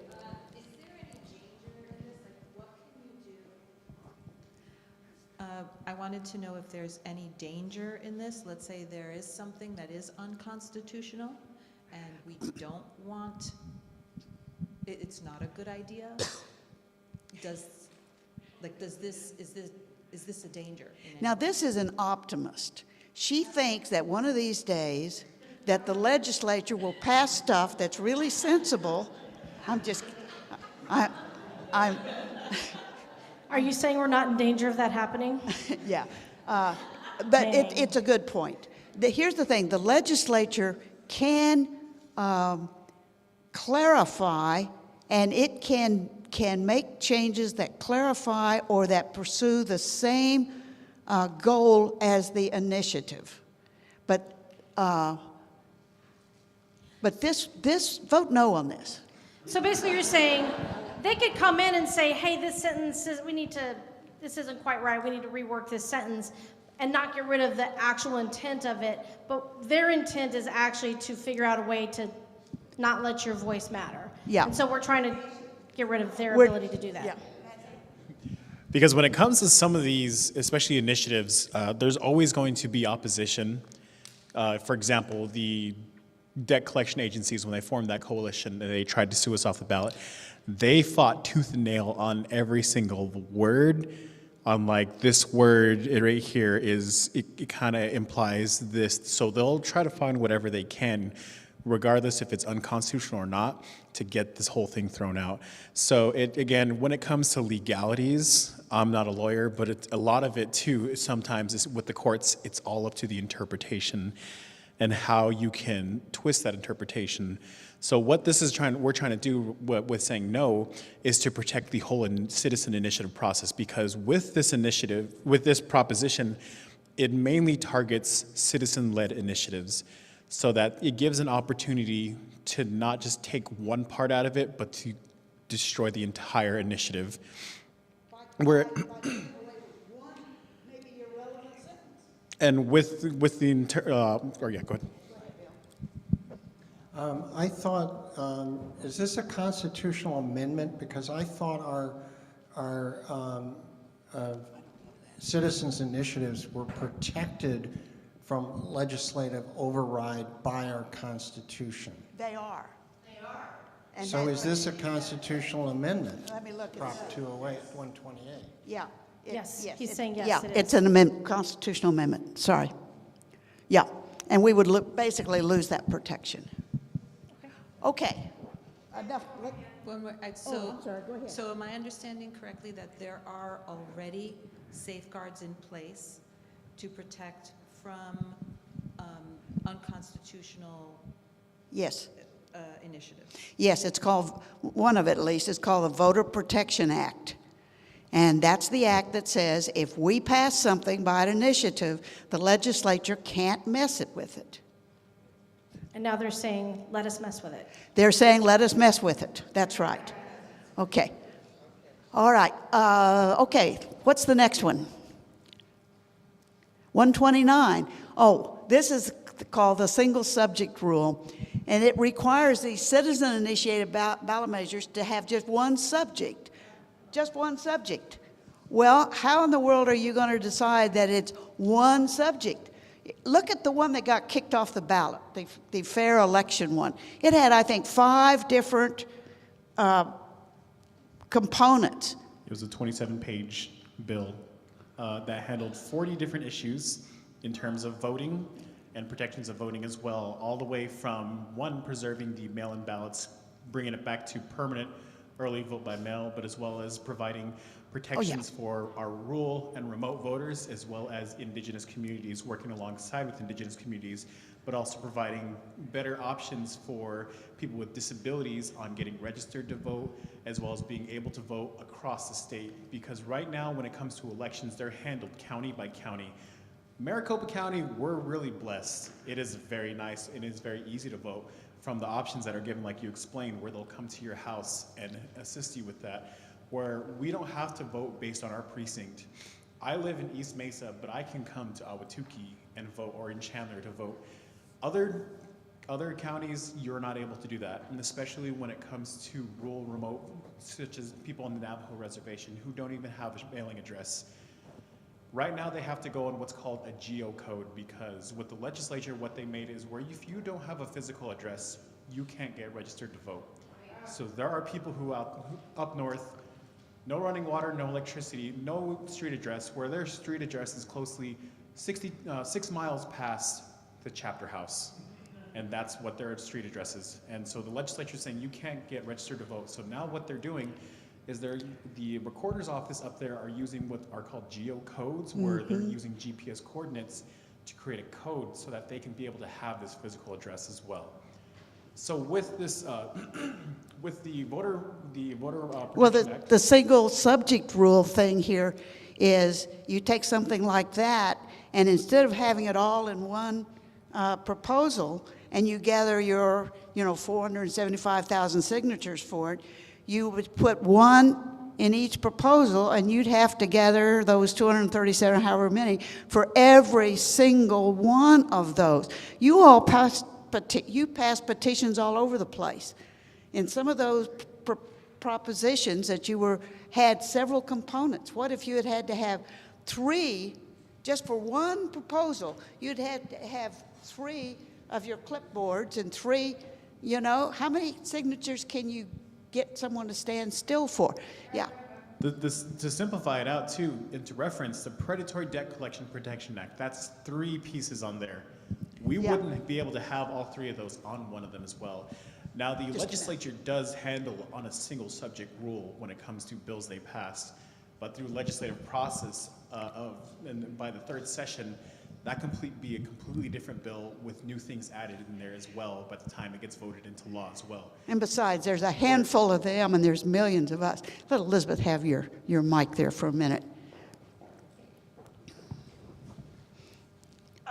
Yeah, so I understand, I fully understand, but I feel I need to play devil's advocate. Okay, devil's advocate coming up. So a lot of times bills get passed when they piggyback on other things. Well, I understand what you're saying.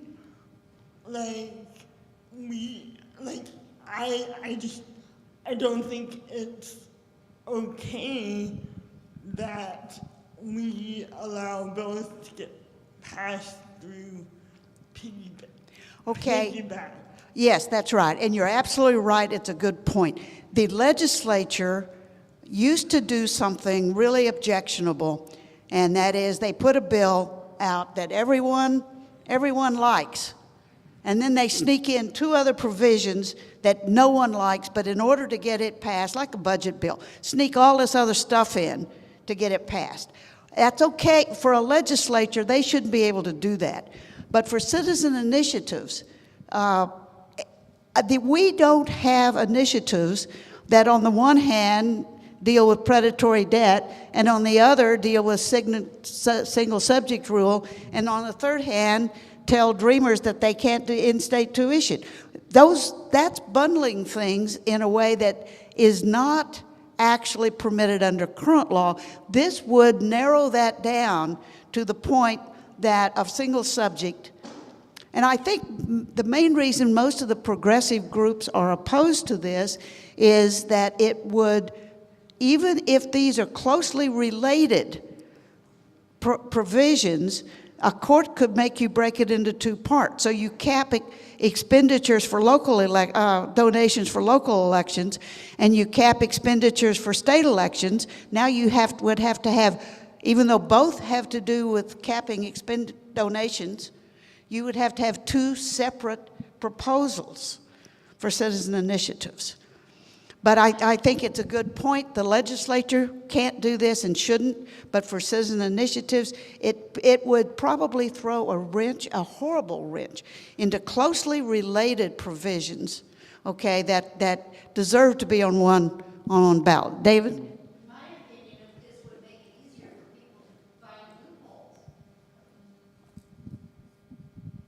Well, yeah, instead of breaking into 2 things, you break it into 1,000 things. 1,000 things. So it makes the process impossible.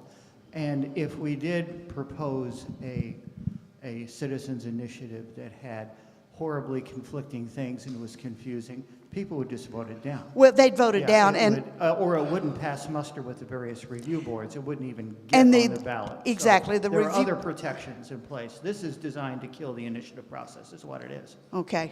I think that's pretty much. All in all, to simplify it out, it would greatly hinder and delay our ability to make change. We would have to go one at a time, essentially, taking 1 step, going up the stairs, rather than taking multiple steps at a time. Oh no, just vote no. Just vote no. Okay, one more. Let's take a look at the last one. This would require a 60% vote for any tax increases done through ballot initiatives. So if we wanted to, through an initiative, increase funding for education by X or something, all right, we would have to pass that with a 60% vote, and chances are it wouldn't. I think almost all of those initiatives that had anything to do with money passed by a more narrow margin. Jen? My understanding was this has never happened before. Has anything ever passed with over 60%? The highest the proposition has ever passed was 57% in the history of Arizona. Okay, so it would never happen. And the worst part of it, it does not require 60% to cut taxes. It's revenge. And now, I would think twice if they said it requires 60% to increase taxes or to decrease taxes. Maybe taxes ought to have a supermajority. Some people might think so. I mean, personally, I don't, but some people might.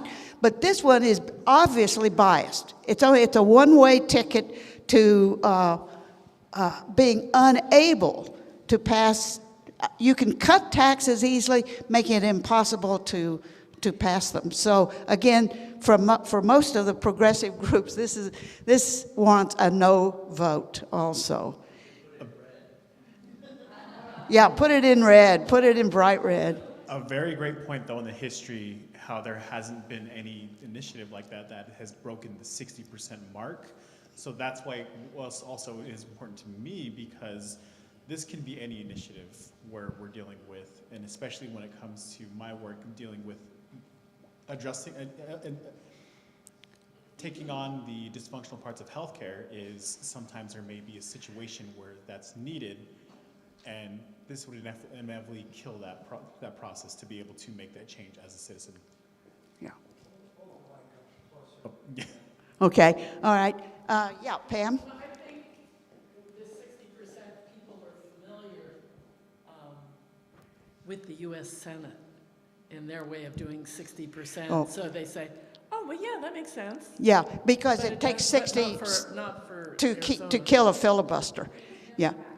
Well, but the thing is, there's some votes, I think at least, that deserve a supermajority, some topics, some things that deserve a supermajority, to pass. But this one is not one because, and it's a one-way street as far as I'm concerned. Okay, anything else on this one? Let's go to the next slide. What's next, Libby? Okay, there's some other initiatives. One would, and we don't really, it's your choice on these, and you can speak up if you want. One would provide a sales tax increase for fire districts. I think a lot of people support that. 132 allows the legislature to set property tax exemptions instead of the state constitution setting those. I think that depends on whether you trust the Constitution more than the legislature. And, and 131 would create a lieutenant governor's position. So thoughts on these? Yes, Carlin?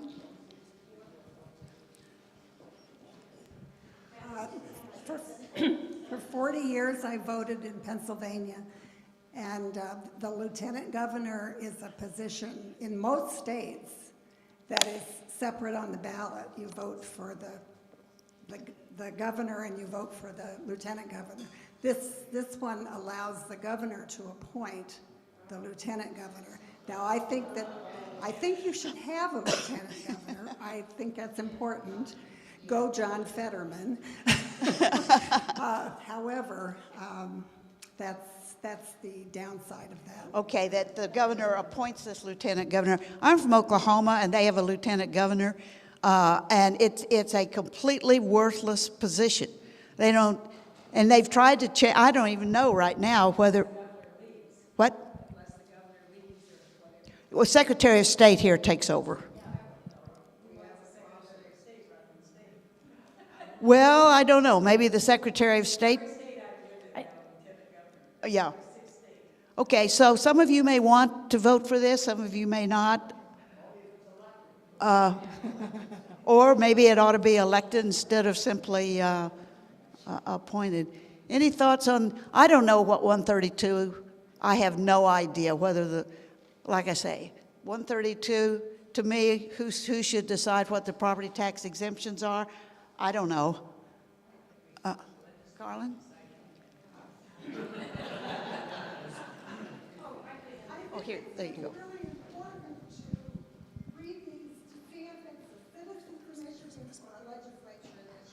I think this is a legislative initiative. Just a minute, let me look.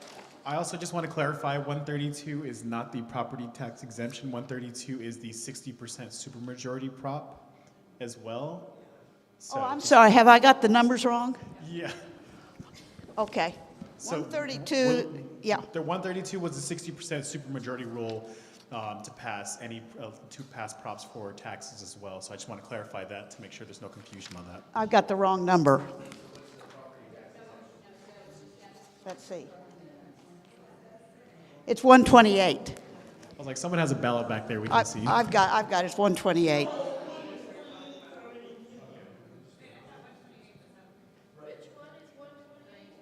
No, sorry about that. I don't know. I'm sorry. I got the numbers wrong, and I don't know for sure. Anyone got a ballot with them?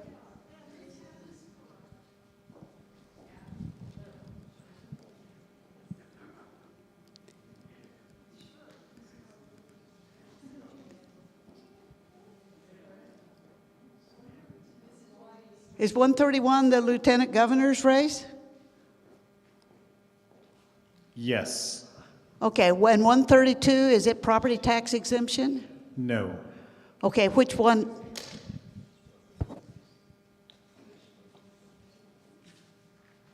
$120, I don't know.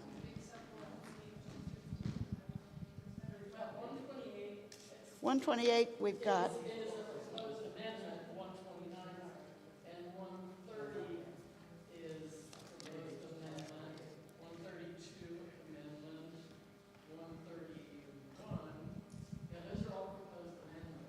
Okay, and these would be your homework.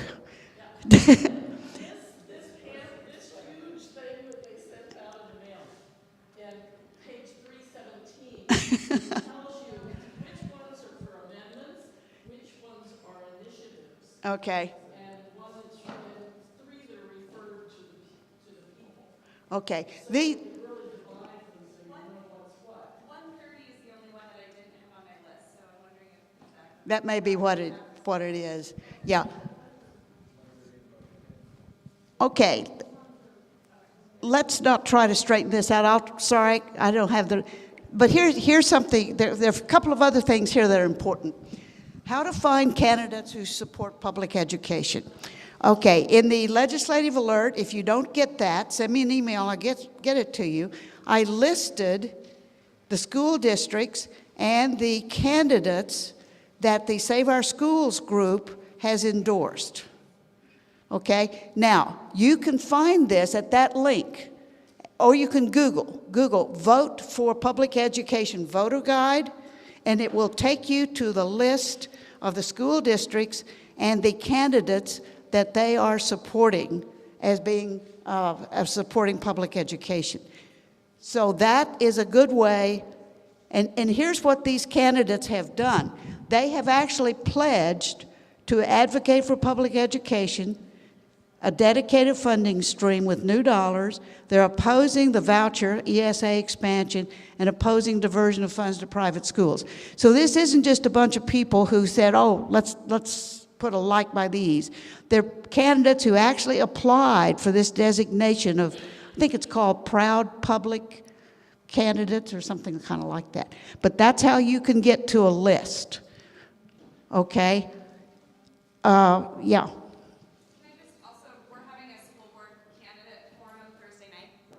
Okay, Thursday. Thursday night, starting at 6:30, we're going to have all 6 candidates. We're starting with Tempe Union High School District, the 3 candidates for 45 minutes. We'll have a 15-minute break, and then the Kyrene School candidates are going to speak for the 7:30 to 8:15. So that's here Thursday night if you want to hear them all speak. At what time? 6:30 to 8:30. Okay, 6:30, right here, a whole bunch of these school district candidates. But that's, Barb? Oh. Will that be recorded? Can we watch it? I find them really useful to watch those. Yes, I'm not officially announcing that it will be recorded because we do want people here, and we are recording it, and I'll upload it onto YouTube, so we'll be able to spread it. Okay, anything else, Barb? If you're in the Chandler School District, there is a forum that VIP sponsored, and if you go to the Chandler Education Association website, they have the video of that candidate forum on their website. So that's for Chandler Public Schools, and VIP sponsored that. They did another one with Gilbert Education Association, but I don't think that one was recorded. Okay, Beverly?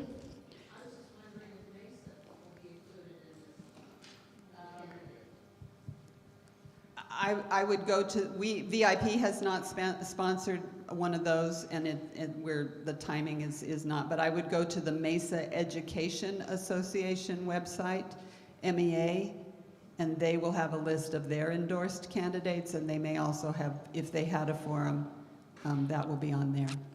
Okay, and the simple thing here, you could actually simply Google Vote for Public Education Voter Guide, and it will come up with the recommendations from Save Our Schools.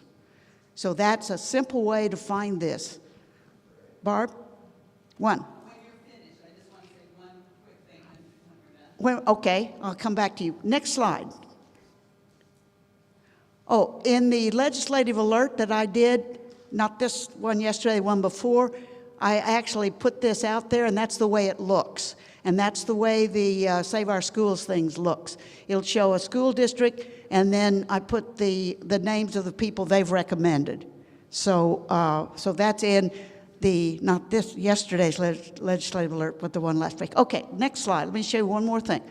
Arizona Corporation Commission, the Sierra Club has endorsed 2 people, Sandra Kennedy and Lauren Kuby, and that doesn't mean we're endorsing them, but that's the Sierra Club endorsement for 2. Yes, this is for the Arizona Corporation Commission, and they're the ones that have more say-so than anyone else about the regulations that have to do with environmental concerns. So those 2 are recommended. Sandra Kennedy, Lauren Kuby, I think people probably know her because she's from Tempe and have been on their city council. And Sandra Kennedy has been on the Corporation Commission. Okay, next slide. Secretary of State, they're responsible for elections, and we have Adrian Fontes running against Mark Fincham. Now, these are identified by political parties. So a simple thing here, I was going to show you 2 or 3 other races. All the Republicans on these down ballot races have been endorsed by Trump, and all of them have denied the results of the 2020 election. Now, I'm not telling you who to vote for, but I don't know that someone who doesn't accept the results of an election deserves to hold office. All right, so that's Secretary of State. And next, State Treasurer, same thing here. Crisero was a legislator from near here. And again, Trump endorsed, election deniers. That's State Treasurer. And I think we have the State Attorney General. Same thing. We have an Attorney General who denies the results of the 2020 election. Also, Chris Mays has pledged not to prosecute Arizona women or doctors for abortions, saying this is between families and doctors. All right. And one more. Do we have one more? Yes, this is the Central Arizona Water Conservation Board, and the Sierra Club has endorsed 3 people. Now, I don't know anything about them, but the Sierra Club has endorsed them. And there are their names: Wylenia Aguilar, Alexandra Arboleda, and Ben Graff. Okay? Did you get this? What is that? It's a Sierra Club. Yes, I get the Sierra Club newsletter. And if you get the Sierra Club newsletter, it'll have stuff about those candidates.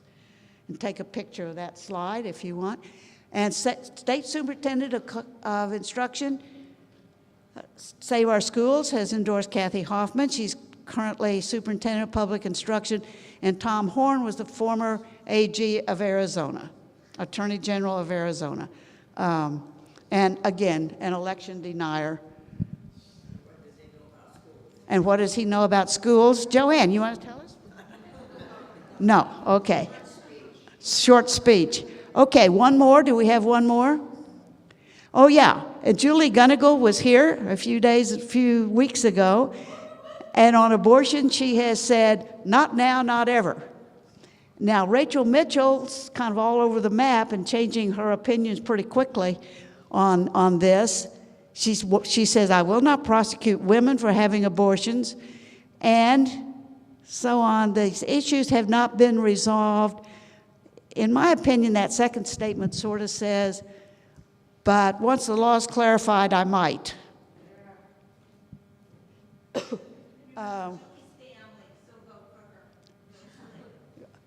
Okay. And Lori is speaking for herself, not for VU. Julie Gunnigal was here, a very impressive candidate, in my opinion. All right, do we have one more? Okay, that's the end of this presentation. Now, don't run away. Barb has something she wants to say. I'll make it really, really quick. We handed out a flyer just now that is announcing the introduction to VIP, the Valley Interfaith Project, that'll be here next week after the service, just like this. They are very political, but completely nonpartisan, and their their mission is with elected officials to hold them accountable to what they have said they want to do and what they will do, and to be in their faces and in their offices saying, you said you would do this, or you said you wouldn't, and now you are. We want to make sure that you are held accountable for what you're saying you will do. So we do candidate forums and all kinds of things like that. They also do civic academies to help citizens like all of us understand issues, not just election issues, but issues going forward in much greater depth. And we'll do a demonstration of a civic academy on affordable housing as part of that deep dive into VIP next week while you're here. So I hope that you'll use the flyer to remind you about that. And also, we would love to have you register to attend the VIP Delegates Assembly, which is where all the different congregations and organizations come together to set the program for the coming year. And there's a QR code, which is a miracle thing as far as I'm concerned, where you could register for that right now, right here. Thank you. Okay, Elizabeth, you got another comment here? So, I looked up that proposition. It's actually Proposition 130. And you might want to look at it for yourself. It actually says it gives an exemption to not just veterans, but also people with disability. They would be exempt from property tax. If the legislature, well, does the Constitution exempt people with disabilities or not? I don't know. Okay, homework on this one, but thank you very much. We will, I'll take a look and see which way that one goes, because I don't know the answer, but that's important. Okay, anything else? Pam. What? If you want a list of the judges, come and see me. I have a list. And that list is in the legislative alert because it's not put out by VUU, it's put out by me. And I put it out last night and it's in there. And if you want to know how to get on the legislative alert, come and see me and I'll give you a handout on this right now. Okay, thanks, and thank you, Matthew. And thank you so much as well. And again, if you're looking to get involved with Healthcare Rising Arizona, let me know. We are knocking doors, we're making calls. And if you want to also support us really greatly, you can become a member of Healthcare Rising as well. And because we're community funded, so it's everyone giving either $10 a month or even one time $25 as well, and it's all helpful. But let me know if you want to get involved, and I'm here. And thank you for having me. I joined, I think, and also my mom has done phone banking for you. So have I. Everybody should do it. It's fun.